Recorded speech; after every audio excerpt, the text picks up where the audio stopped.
Good morning po, Doc. Juan, ito na ang pagkakataon mo upang makaalis na sa mental hospital na ito. Meron akong 3 tanong sa iyo. Kapag nasagot mo ng maayos, ay makakauwi ka na. Salamat po, Doc. Sige, sasagutin ko po ng maayos para makauwi na ako. Unang tanong. Halimbawa naglalakad ka, tas nakakita ka ng 100 at 500. Ano ang pupulutin mo? Basic na basic po yan, Doc. Yung 100 at 500, kukunin ko po pareho syempre. Aba, napakagaling na sagot, ah?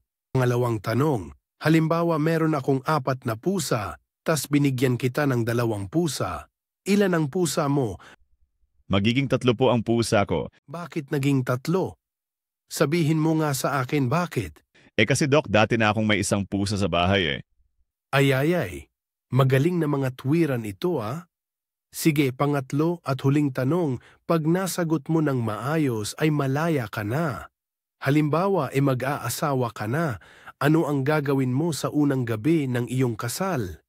Ang gagawin ko po ay ganito. Pagkatapos ng lahat, kasalan, kainan, at kami na lang 2 ang nasa kwarto. Huhubaran ko po siya ng suot niyang trahe de boda. Tas, huhubarin ko po ang suot niyang bra. Pagkatapos, ano? Ano ang gagawin mo, iho, pagkatapos mo alisin ang bra? Pagkatapos po yung tirante ng bra ay gagawin kong tirador at titiradorin ko yung buwan. Nge, God, ikulong ulit ito.